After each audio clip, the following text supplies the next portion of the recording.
Comment les modes de scrutin peuvent influencer le résultat des élections? La journée mondiale de la voix, sa protection et son usage. Et encore une semaine pour découvrir l'exposition de Sana Canisto au Château d'Eau. Dans 5 jours, nous sommes appelés à nous exprimer pour le premier tour de l'élection présidentielle. Mais à la Toulouse School of Economics, le scrutin a déjà débuté. Karine van der Straten y est chercheuse et depuis fin mars, elle propose aux internautes de voter pour les candidats, mais selon des modes de scrutin différents de celui en vigueur en France. Maintenant, l'objectif, c'est d'essayer de comprendre la manière dont les institutions démocratiques, donc ici en plus particulièrement le mode de scrutin, la manière dont on élit le président de la République, va impacter à la fois le résultat de l'élection, qui est élu, mais aussi les poids relatifs des différents candidats dans une élection. L'expérience est menée pour la première fois sur Internet, mais Karine van der Straten avait déjà testé son dispositif en 2002 avec de vrais électeurs sortant des urnes. Le mode de scrutin alors choisi était le vote par approbation et si Jacques Chirac arrivait en tête, l'impact sur les autres résultats était loin d'être anodin. Lionel Jospin arrivait très nettement en seconde position et que François Bayrou et Jean-Marie Le Pen étaient en concurrence pour la 3e place. Hollande élu selon le scrutin mexicain, Sarkozy réélu selon le vote alternatif en vigueur en Irlande. Il vous reste 6 jours pour vous décider. Les résultats seront connus dans la semaine suivant le second tour de la véritable élection. Les mystères de la voix. Son pouvoir, ses particularités, sa représentation, ce sont les thèmes abordés lors de la Journée mondiale de la voix. Scientifiques, médecins et artistes se sont réunis à l'ESSAV pour explorer les possibilités de cet outil surprenant, un outil qu'il faut préserver. On sait que l'utiliser la voix, c'est en fait un micro-traumatisme et que ce traumatisme au niveau cellulaire génère une réaction de production de réparateurs au niveau des médiateurs cellulaires. Et si on ne laisse pas le temps aux cellules de fabriquer ces réparateurs, eh bien on fabrique en fait un manque de réparation et donc la création de lésions. Et donc le repos reste la base. La voix, une arme de séduction redoutable, les candidats à l'élection présidentielle l'ont bien compris. Je vais prendre l'exemple de François Hollande. On ne l'a jamais entendu avec cette voix de tribun dans ses interventions précédentes. Donc là, il a habillé sa voix, il l'a transformée pour pouvoir devenir sérieux, convaincant. Un autre exemple qui est flagrant, c'est celui de Jean-Luc Mélenchon, qui, par le talent oratoire d'un tribun, s'adresse aux tripes des gens. Il faut vraiment écouter ces hommes politiques avant, pendant la campagne, et puis après on verra. Le Pays pour tous. Ce collectif, implanté dans le quartier La Rainerie à Toulouse, lutte pour la légalité des droits.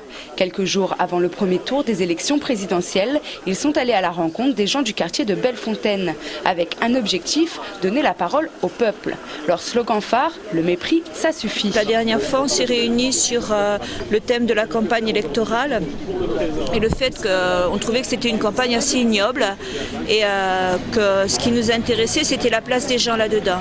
Et c'est, y compris le rassemblement d'aujourd'hui, il est issu de cette rencontre, de cette discussion, où il est apparu qu'il était nécessaire aussi que les gens aient tout fait, de ce qu'ils entendaient d'eux à la télé, etc.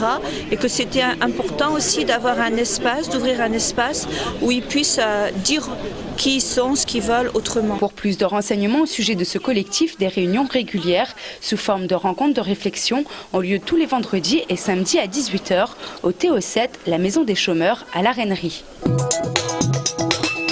Hier matin, une vingtaine de militants pacifistes favorables à la cause palestinienne ont été bloqués à l'aéroport de Toulouse-Blagnac alors qu'ils souhaitaient participer à la mission internationale Bienvenue en Palestine, dans le but de créer une école à Bethléem et de planter un certain nombre d'arbres fruitiers.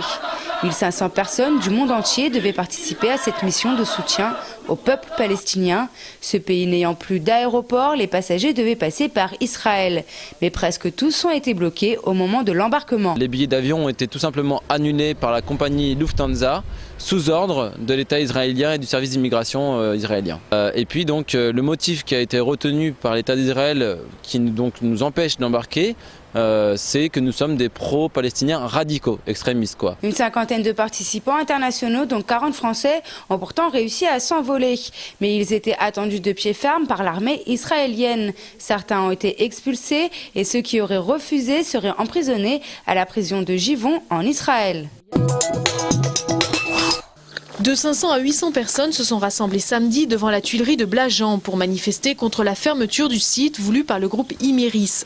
Aujourd'hui, 32 titulaires et 4 intérimaires travaillent encore dans cette usine. Pour Jean-Bernard Castex, maire de Blajan, il faut absolument résister à ce projet de fermeture dans un bassin d'emploi déjà sinistré. Oui à la démocratie, non à la rébellion. Rassemblée samedi, place du Capitole, l'association des Maliens de Toulouse tenait à sensibiliser la population sur les événements marquants du moment qui frappent leur pays. Saïdou, revenu depuis une semaine du Mali, est encore sous le choc. Et la situation est très catastrophique dans le nord du Mali, là où les islamistes en sont emparés. Nous, on n'est pas pour une division du pays. Le Mali est un pays musulman, je suis un musulman, mais nous sommes des musulmans que je peux appeler modérés. Et en train d'essayer maintenant, les femmes sont obligées de se voiler et vous faites voiler les femmes soit en disant que vous êtes des islamistes et en même temps vous violez les femmes. Alors là, je ne comprends rien. Laisser les islamistes prendre le pouvoir, les Maliens ne le conçoivent pas et craignent pour l'avenir de l'Afrique tout entière. Les Maliens civils sont prêts à aller se battre au front pour dégager ces gens de là. Et s'il n'y a pas l'aide de la France, je suis sûr et certain que nous, à nous seuls, on ne pourrait pas le faire. On a besoin de l'opinion internationale pour nous aider au niveau logistique et matériel pour se débarrasser de ces islamistes, parce que ça ne représente pas mon pays qui est le Mali, parce que le Mali est un pays laïque d'abord, et nous resterons laïcs et nous mourrons laïcs. Après le pavé chinois, le pavé angolais s'apprête à élire domicile rue Alsace-Lorraine.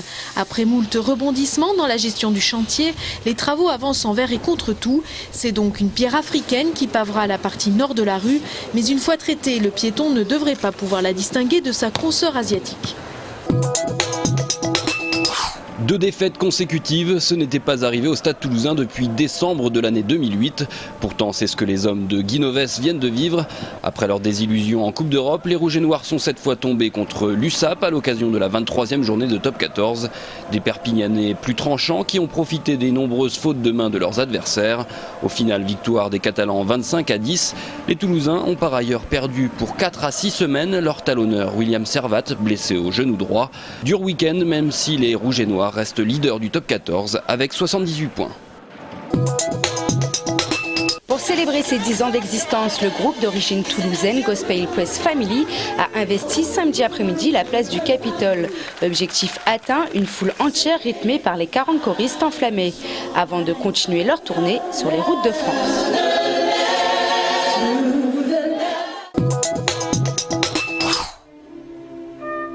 La photographe finlandaise Sanna Kaunisto exposée au Château d'Eau. Sa spécialité, la photographie de faune et de flore en milieu artificiel.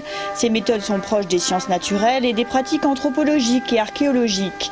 Elle accompagne d'ailleurs souvent des expéditions scientifiques au cœur de la forêt tropicale pour y prélever des spécimens de végétaux et d'animaux qu'elle installe ensuite sur fond blanc. Un travail entre art et science qui est à voir jusqu'au 22 avril.